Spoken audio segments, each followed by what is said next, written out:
할렐루야. 오늘은 부활의 소망이 우리를 새롭게 합니다. 라는 제목으로 여러분들에게 말씀을 전하도록 하겠습니다. 오늘은 우리 예수님께서 부활하신 것을 기념하는 부활주일입니다. 그래서 우리 기독교가, 개신교가 지키고 있는 네 가지 절기 중에서 참 기쁜 절기라고 여러분 보시면 될 것 같습니다. 부활의 소망이 오늘 우리에게 가득 넘칠 수 있기를 소망하면서 그 기쁨이 우리 안에 충만해지는 은혜의 시간 될 수 있기를 다시 한번 여러분들에게 축복합니다. 우리 예수님께서 죽으신 지 3일 만에 부활하셨습니다. 믿으시죠? 이 사건이 어떤 사람들에게는 그냥 신기하다라고 생각될 수도 있습니다. 죽은 자가 부활했다고 하니까 신기하다. 그런데 우리 믿는 자들에게는 예수님의 부활 사건은 그냥 신기하다로 끝날 수가 없는 사건입니다. 우리 믿는 이들에게 있어서 만약에 예수님의 부활이 없다라고 한다면 우리들에게 무슨 소망이 있을까라고 하는 생각이 듭니다. 현실을 살아가는 우리들은 항상 눈에 보이는 것에 좀 이렇게 많은 중점을 둘 수밖에 없는 그런 삶들을 살아갑니다. 근데 예수님의 부활 사건은 여러분 우리가 눈으로 본 것은 아니죠. 그러나 우리가 믿음으로 성경의 증언을 통하여 또 그 당시에 예수님의 부활을 목격했던 많은 증인들을 통하여 우리가 믿게 됐습니다. 근데 그 당시에 살았던 예수님의 부활을 목격했던 많은 증인들의 삶을 보면 예수님의 부활 이전의 모습과 예수님의 부활 이후의 모습이 너무나 달랐다라는 것을 우리는 깨닫게 됩니다. 오늘 이 본문의 말씀은 예수님께서 십자가에 달려 돌아가신 후 이제 한 3일째 되는 날이었습니다. 자, 그러니까 예수님이 부활을 이미 하신 거죠. 예수님이 부활을 하신 겁니다. 예수님의 11사도가 지금 예루살렘에 아직 모여 있었지만 한 집에 모여 있으면 또 숨어 있었습니다. 그리고 있는 가운데 예수님은 부활하셨고 또 이제 두 명의 제자가 엠마오로 내려가던 길에서 예수님이 돌아가셨으니까 더 이상 여기 있을 필요는 없다. 엠마오로 가자. 엠마오로 가고 있었어요, 두 제자가. 근데 그 두 제자에게 부활하신 예수님이 나타나셔서 성경을 깨닫게 하시면서 예수님이 부활하신 것을 알려주시죠. 그 사람들의 눈이 밝아지면서 예수님을 알아본 거예요. 그래서 야, 우리 예수님이 부활했던 소식을 듣고 다시 예루살렘으로 올라가자. 그러면서 11사도가 모여있던 그곳으로 가게 됩니다. 그랬더니 거기서 시몬도 부활하신 예수님을 경험했다 하고 있고 또 이 두 제자도 와서 예수님이 살아나셨다라고 증언하고 있는 거예요. 그런 제자들과 성도들 무리 가운데 부활하신 예수님이 나타나신 거예요. 그러면서 부활하신 육체를 입으시고 그들 앞에 나타나셔서 제자들에게 평안을 이뤄주시며 주님의 부활을 알려주시죠. 자, 지금 그런 내용들이 오늘 읽은 우리들의 본문 속에 포함되어 있는 내용입니다. 부활하신 예수님께서 제자들에게 나타나셨다는 거예요. 그런데 예수님이 돌아가셨을 당시에 제자들이 어떻게 했죠? 먼저 베드로는 예수님이 붙잡히시고 난 후에는 모른다라고 예수님을 연속하여 부인했었죠. 그리고 나머지 사도들은 도망가기 바빴습니다. 예수님이 돌아가셨을 때는 이제 모든 것이 다 끝났다. 우리가 예수님께 두었던 그 모든 소망과 기대들이 다 무너졌다. 이제는 내 목숨이 위태롭기 때문에 숨어 있어야겠다. 라고 생각하고 행했던 11사도와 제자들의 모습이었습니다. 인간적으로 생각해보면 예수님께 대한 모든 소망과 기대를 다 걸었었잖아요. 이제 예수님을 따라다니면서 예수님 말씀 잘 듣고 충성봉사하면 하나님 나라 임할 때 내가 천국에서 한 자리를 차지할 수 있겠구나. 그래서 천국에서 누가 더 높은 사람이냐? 본인들끼리 막 논쟁이 붙었잖아요. 근데 그럴 때가 언제였지요? 예수님께서 앞으로 내가 십자가 달려 죽게 될 것이다. 예수님께서 여러 차례 말씀하고 계시는 와중에도 제자들은 마음속에 늘 누가 더 높으냐? 누가 더 예수님께 잘 붙어 있고 누가 가장 사랑받으며 신뢰를 받고 있고 나중에 누가 제일 높게 될 거냐? 이걸 가지고 논쟁했었단 말이에요. 그랬던 제자들의 모습이었습니다. 그런데 그들이 예수님의 부활 사건을 목격한 거예요. 목격한 건 뭐죠? 직접 눈으로 봤다는 거예요. 정확하게 알고 있네요. 예수님이 부활하셔서 친히 11사도와 제자들이 모여있는 집으로 나타나셨잖아요. 도마는 예수님의 부활을 믿을 수가 없었습니다. 여러분도 마찬가지고 마찬가지잖아요. 지금 죽었던 분이 살아나서 우리 가운데 왔다고 한번 생각해 보세요. 그럼 우리가 쉽게 믿겠습니까? 그러니까 예수님께서 도마에게 오셔서 도마에게 야, 찔렸던 창자국이 있다. 만져보거라. 도마가 만져보는 거예요.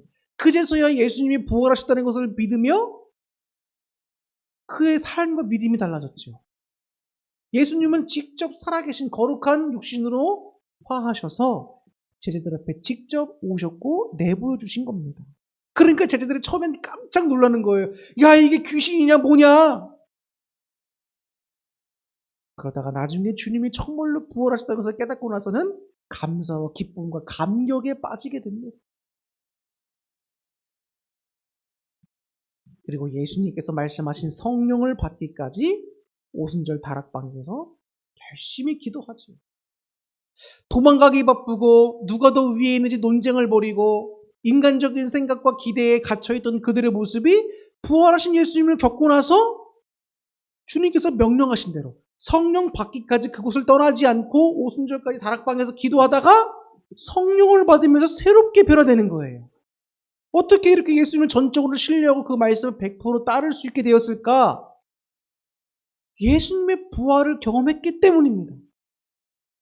그 부활의 경험이 11사도와 제자들의 모습을 바꿔놓은 거예요.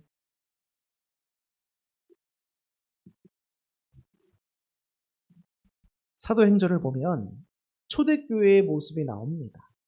초대교회의 모습은 이제 예수님을 믿는 사람들이 모이기 시작하면서 최초의 교회가 형성이 되게 되죠. 그래서 사도들을 중심으로 처음 교회가 세워지게 되는데 그게 초대교회입니다. 근데 그 초대교회의 모습을 보면 아직 미숙한 점도 많고 부족한 점도 보여요. 그런데 초대교회만의 아주 놀라운 좀 특징적인 모습이 있습니다. 그게 뭐냐면 자기가 갖고 있던 재산들 있잖아요. 성도님들이 자신들이 갖고 있던 재산들을 다 팔아서 교회에 하나님께 다 드립니다. 그리고 나서 그 교회 공동체원들이 함께 그 돈으로 서로 통용하며 쓰는 거예요. 네 거 내 거 없이 우리 거 다 하나님 것이니 하나님께 드리고 교회에서 한 형제자매는 우리가 다 함께 씁니다. 놀라운 일들이 발생하게 됩니다. 근데 그게 언제지요? 예수님의 부활을 목격하고 증언했던 사람들, 그 사도들의 말씀을 듣고 믿음이 가진 사람들이 행했던 일들이었습니다. 근데 물론 그런 모습들은 현재 시대에서는 재현하기 어려운 모습입니다. 그건 초대교회만의 특징적인 이야기였고. 근데 한번 생각해 보세요.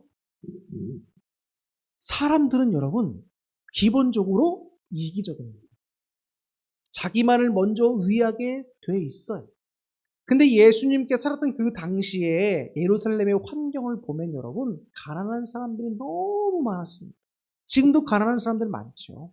근데 그 당시 때의 가난은 지금과의 가난과는 비교할 수 없을 정도로 더 힘든 상황이었습니다. 그런 상황에서 예수님을 믿는 사람들은 아무래도 유대교에 계속 눈치를 볼 수밖에 없고 피할 수밖에 없죠. 로마 당국의 눈치도 봐야 되는 상황입니다. 그런데 어떻게 이렇게 예수님을 믿겠다고 결단할 뿐만 아니라 교회 공동체로 하나로 모이는 것뿐만 아니라 어떻게 나의 전 재산들을 다 주님께 내어드리고 함께 통용하며 쓰고 사랑을 나누는 이런 아름다운 영적 가족 관계를 이루었는가? 이것은 전적으로 예수 그리스도의 부활을 경험하고 믿었기 때문에 가능했던 일이에요. 사람은 이기적으로 말씀드렸습니다. 더 그런 상황이면 더 자기 자신을 챙겨야 되고 더 내 가족을 챙겨야 되는 것이 맞습니다. 다른 사람까지 신경 쓸 여력이 우리의 삶에 여러분 솔직히 어디 있습니까? 한 푼이라도 더 모아둬야지. 쌓아둬야지. 나의 기쁨을 위해 써야지. 우리 남편과 우리 아내와 우리 자녀들을 위해 쓰기도 모자랄 판에 어떻게 다른 사람까지 신경 쓰며 살아갈 수 있습니까? 근데 이런 놀랍고 아름다운 모습이 초대교회에 보였다는 거예요. 어떻게 이런 일이 발생할 수 있습니까? 소망이 없는 사람. 소망이 있었습니다. 근데 그 소망이 사라졌어요. 그럼 그런 사람들에게는 여러분 절망이 찾아오는 겁니다. 절망. 저는 이것을 몸이 아픈 분들에게서 많이 발견할 수 있음을 보게 됩니다. 인간적인 방법으로 현대의 의학으로 치료가 될 수 있다고 생각해요. 심각한 병에 걸리긴 했지만 치료가 될 수 있습니다. 물론 100% 치료가 안 되더라도 30%, 20%살 확률이 있습니다라고 하면 소망이 있는 거예요. 그러면 그 20%, 30%에 내가 들기 위해서 내가 있는 돈으로 다 써서 난 살고 싶다. 이 병 고치고 싶다. 이런 게 사람 마음이라는 거예요. 그럼 그 마음이 뭐죠? 나는 살 수 있다라고 하는 소망이 있는 거예요. 근데 그런 소망이 사라졌다고 생각해요. 아, 이 병은 고칠 수가 없는 병이야. 내가 아무리 돈이 많고 내가 아무리 인맥이 넓고 내가 아무리 권세가 있다 할지라도 살아날 수가 이제 없구나. 죽음만이 남겨져 있구나 라고 생각해 보세요. 소망이 절망으로 바뀌며 그 사람에게 무슨 기쁨이 있겠습니까? 뭐 바랄 것이 있겠습니까? 세상에. 예수님을 잃어버렸던 예수님의 죽으심을 당했던 그때의 제자들이 느꼈던 그 절망감은 이런 절망감과 같다라고도 볼 수 있습니다. 자기의 모든 인생을 다 바쳐서 예수님을 따랐지만 그 예수님이 돌아가시고 다 수포가 돼버린 거예요.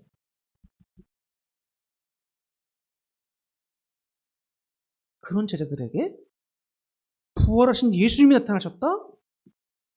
놀라운 일인 겁니다. 절망에서 다시 소망으로 바뀌게. 예전에는 인간적인 소망에 불과했지만 이제 예수 그리스도의 부활과 성령의 임하심을 통해서 하나님이 왜 이 땅에 예수님을 보내셨는지, 그리고 예수님은 왜 부족하지만 자기들을 사도로 세워주셔서 복음을 전하게 하셨는지를 이제 영적인 의미를 깨닫게 되는 거예요. 영적으로 성숙하게 되는 겁니다. 이해할 수 없었던 하나님의 뜻이 보이게 되고 깨달아지고 알게 되니까 기쁨이 나오고 감사가 나오고 주님에 대한 확실한 소망이 생기는 거예요. 예수님께서 부활하셨듯이 나도 이후에 영광스러운 몸으로 부활되어 주님 곁으로 가게 됩니다. 제가 오늘 예배드리기 전에 잠깐 여기서 무릎 꿇고 하나님께 기도를 드리는데 제가 그런 기도를 했습니다. 하나님, 이 부족한 종을 하나님의 자녀로 삼아주시고 지금까지도 지키시고 인도해 주시고 사용하시는 주님께 감사합니다. 제가 주님의 뜻을 이루는 도구가 될진데 기왕이면 하나님의 기쁨 되는 도구로 귀하게 잘 쓰임받게 해 주시옵소서. 그래서 종국에는 하나님의 품으로 돌아가게 하시옵소서. 감사합니다. 이런 기도를 막 드리는데 제 마음에 막 뜨거워져요. 제 마음에 주를 향한 감격이 막 부어집니다. 근데 이런 마음이 왜 주어질까? 제가 착해서? 아니에요. 하나님의 은혜로 부어주시는 겁니다. 저의 진실된 마음을 주님께서도 아시니까 그 기도를 주님께서 기쁘게 받으시고 은혜를 부어주시는 거예요. 근데 한편으로 생각해보면 여러분, 우리가 정말 이 땅에서 어디에 소망을 두겠습니까? 도대체 뭐에 우리의 소망을 두겠습니까? 지금 대통령이 공석인 이 나라에 여러 후보들이 나오면서 서로가 대통령이 되겠다 소망을 품고 막 나오기도 하고 하겠지만 여러분, 이 땅에 있는 거 다 얻어봤자 몇 년 지나면 다 끝납니다. 건강 잃으면 다 끝나요. 내가 주님을 배신하고 다른 사람 배신하고 아프게 하고 눈물 흘리게 하고 내 이익과 내 이기심을 채우고 내 욕심과 탐욕을 채우기 위해서 열심히 달려간다 할지라도 그 인생길의 끝이 죽음이라면 무슨 의미가 있는 인생이 되겠습니까? 내가 떵떵거려 권세를 주고 다른 사람 위에 군림했다 할지라도 그의 끝이 죽음이면 그게 무슨 의미가 있겠습니까? 우리가 사는 인생의 끝이 아닙니다, 여러분. 인생은 길어봐야 80이에요. 100세 시대를 산다고 하지만 여러분 건강하게 100세까지 살았을 때야 의미가 있는 거지. 연약하고 병 걸리고 고생하면서 100세까지 사는 건 여러분 저주일 수도 있습니다. 그런 우리의 한시적인 인생 가운데 그렇게 내 욕심과 탐욕을 위해서 바둥바둥 살지 마시고 주를 위해서 어떻게 하면 내가 살아갈 수 있을까? 어떻게 하면 거룩한 삶을 살 수 있을까? 어떻게 하면 주의 부활에 내가 참여할 수 있을까? 어떻게 하면 내가 천국에 계신 주님 품으로 돌아갈 수 있을까? 무엇이 주님의 기쁨이 되는 삶일까? 오늘 나의 심령 상태와 나의 영적 모습과 주님께서 나를 보실 때 내 그런 모습은 어떤 모습일까? 나라고 하는 사람의 존재 가치와 이유는 뭘까? 나는 하나님을 위해서 어떤 모습으로 살아가고 있을까? 하나님이 나를 선택하셔서 세우셨다고 하셨는데 나는 그 주님의 선택의 부름에 얼마나 책임감 있게 응답하며 그리스도인답게 살아가고 있는가? 해외에 나가면 외국 사람들이 중국 사람인지 한국 사람인지 일본 사람인지 기가 막히게 알아본대요. 그 나누는 기준도 참 재밌긴 하지만 일단 중국 사람들은 시끄러워요. 근데 정말 시끄럽습니다. 제가 중국인들을 비하하는 게 아니라 뭐 그런 민족적인 차이가 있어서 그런 거니까요. 근데 나가보면 정말 중국인들은 되게 시끄럽습니다. 근데 일본인들은 좀 깍쟁이처럼 다녀요. 한국 사람들은 딱 좋습니다. 딱 보면 사람들이 저 사람은 중국입니다. 저 사람은 한국입니다. 저 사람은 일본입니다. 딱 알아본다고 합니다. 여러분 우리는 어디 나라 사람일까요? 우리는 육신적으로는 대한민국이라고는 속해 있지만 원래 우리의 본향과 우리의 고향은 하늘나라예요. 우리는 하늘나라 사람들입니다. 그럼 여러분 사람들이 우리나라 사람들을 볼 때 저 사람은 한국 사람이구나 라고 하는 것을 알 수 있게 행동하는 것처럼 우리는 천국, 하나님 나라 사람들이구나 라는 것을 알 수 있는 모습이 우리에게서 보여져야 돼요. 그렇지 않습니까? 근데 우리가 전에는 나의 악한 생각과 이기적인 욕심과 나의 탐욕을 위하여 살았다고 한다면 그리스도의 부활을 소망을 두고 예수님을 믿게 된 이제 우리는 어떤 모습으로 살아야 되겠습니까? 바로 하나님 나라 백성다운 모습으로 살게 될 수밖에 없는 거예요. 그래서 우리의 모습들을 보면 주를 향한 믿음이 얼마나 있는가를 알 수 있는 척도가 될 수도 있는 겁니다. 믿음이 있다고 하나 그 믿음을 무엇으로 증명해내겠습니까? 결국에는 우리의 행동인 거예요. 연인이 있을 때 남자가 여자에게 나는 너를 너무 사랑해. 너를 너무 사랑해. 말은 잘합니다. 근데 옆에 있는 다른 여자에게 막 흘리고 다녀. 막 플러팅하고 다녀요, 여러분.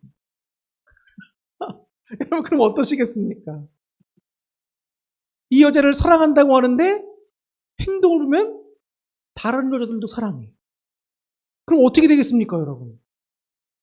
이건 최악인 거죠. 주를 사랑한다고 하는데 우리의 모습을 보면 주님을 사랑하는 건가? 저게 바람을 피고 있는 건가? 주님도 사랑하고 전 보는 것도 사랑하고 물질도 더 사랑하고 내 욕심을 더 사랑하고 저는 너무 안타까운 것이 있습니다. 누구를 정죄하고 그런다는 게 아니라 여러분들 한번 객관적으로 보세요. 제가 아는 분이 계시는데 그분이 목사님이신데 그분이 전세로 이제 속해 있는 겁니다. 큰 상가에 전세로 교회가 들어가 있는 거예요. 근데 그 전체 건물 주인이 한 장로님이세요. 근데 이 장로님이 건물이 노후되고 낡다 보면 물도 새기도 하고 보수가 필요하죠. 근데 보수 요청을 해도 들은 척도 안 해요. 왜 그럴까요? 자기 돈 나가니까. 그러니까 목사님이 속이 터지는 거죠. 교회 예배당에 물이 떨어지고 비만 오면 난리인데 건물주로서 마땅히 해야 할 의무도 행하지 않고 돈은 따박따박 받아가고 그리고 그 앞에 바로 앞에 또 다른 교파 교회를 받았어요. 여러분 상가에 들어올 때 기본적인 상가 규약이 있습니다. 아시죠? 상가 내규가 있어요. 동종업종은 받지 않는다. 돈만 되는 일을 하면 이 장로님이 물불 안 가리고 다 하는 거예요. 자기 욕심을 채우기 위해서, 이득을 채우기 위해서. 그게 하나님 나라의 일이고 뭐가 됐든 상관하지 않고. 여러분 근데 그런 분이 장로님인데 한번 여러분들 객관적으로 보시란 말이에요. 하는 짓을 하는 그분의 행동을 보시란 말이에요. 자, 이분이 정말 하나님의 나라를 위해서 하나님을 사랑한다고 고백하는 그 믿음이 정말 있는 걸까? 우리가 한 번쯤 의심될 수 있잖아요. 물론 우리가 함부로 평가할 수는 없습니다. 그런데 한번 삶의 모습들을 점검해 봐야 된다는 거예요. 점검해 봐야 된다. 내가 정말 하나님을 사랑한다고 하는데 하나님의 일을 이렇게 방해할 수 있는가? 하나님보다 물질을 더 탐하고 있지는 않은가? 명예욕을 더 탐하고 있지는 않은가? 부활하신 예수님을 우리가 정말 믿는다라고 한다면 우리는 주님께만 소망을 둡니다. 주님을 위하는 삶으로 바꿔지고 변화될 수밖에 없습니다. 근데 아직도 우리가 옛 모습을 갖고 있고 죄된 모습 속에 아직도 머물러 있기를 좋아한다면 내가 정말 그리스도의 부활을 믿고 있는가를 한번 체크해 보세요. 그리고 하나님께 정말 회개해 드려야 됩니다. 진정으로 회개 드려야 돼요. 내가 10년 믿었건 20년 믿었건 평생을 주님을 믿었건 아직도 주를 온전히 사랑하고 있지 못한다라고 한다면 여러분 그거야말로 안타까운 일이 없습니다. 한 해 한 해 해가 지나갈수록 주를 향한 사랑이 깊어져요. 그 깊어질 수 있는 방법이 뭔가요? 나를 향하신 주님의 은혜를 그냥 은혜도 아니고 그 크신 은혜를 점점 깨달아 갈 때에 더욱더 감사하고 주를 사랑하게 되는 거예요. 야, 나를 위해 주님이 이렇게 해주셨구나. 알아야 감사가 나오고 주를 사랑하게 되죠. 상대방이 해주고 있는데도 영적으로 눈이 어두워 깨닫지 못하여 주를 사랑한다고 하면서 바람을 피고 있는 건지 뭐 하는지도 모르고 살아가고 있다면 얼마나 안타깝습니까? 제가 오늘 여러분들에게 말씀을 드리면서 꼭 기억하셔야 될 것이 있습니다. 우리는 예수 그리스도의 부활에 주님께 소망을 두어야 돼요. 믿으셔야 됩니다. 주님이 부활하셨듯이 우리가 지금 성만찬도 진행했지만 예수 그리스도의 죽음과 부활에 참여한다라고 말씀했잖아요. 그 말은 뭐죠? 우리가 세례받고 성령 세례 받았으면 성령이 우리에게 임하셨으면 이제 내 안에 예수 그리스도를 믿음이 생기면서 옛사람은 죽는 거예요. 죄에 대하여 모든 것이 주님께서 해결해 주셨으니까 죄 짓던 옛사람은 다 이제 죽은 겁니다. 그럼 예수 그리스도께서 부활하셨듯이 우리 또한 새로운 피조물 되어 다시 새롭게 시작되는 건 거예요. 우리의 삶과 신앙이. 우린 영적으로 이미 죽음과 부활을 경험한 것이고 이후에 예수님이 이 땅에 다시 오실 때 우리 또한 놀라운 모습으로 변형돼 주님 앞에 서게 되는 겁니다. 이 사실을 여러분 꼭 믿으시기를 바라요. 그래야 우리에게 소망이 있는 거예요. 우리는 오늘도 저 주님 계신 하늘나라를 바라보며 달려가는 자들입니다. 아셨죠? 그래서 우리가 서로 부족한 거 보이더라도 서로 기도해 주세요. 저도 그 장로님을 향해서 기도하려고 합니다. 안타까운 일이죠. 우리는 서로 주님 앞에서 한 가족입니다. 그렇기 때문에 조금 부족함을 보도 서로 기도해주고 중보기도 해주고 사랑으로 잘 품어주시기를 바랍니다. 자, 그래서 오늘 부활절을 맞이해서 부활의 소망이 우리를 새롭게 한다라고 말씀을 드렸습니다. 이 말씀을 마음판에 확 새기시고 그리스도의 부활의 기쁨에 함께 참여할 수 있는 저와 여러분 될 수 있기를 주님의 이름으로 축복합니다. 기도하겠습니다.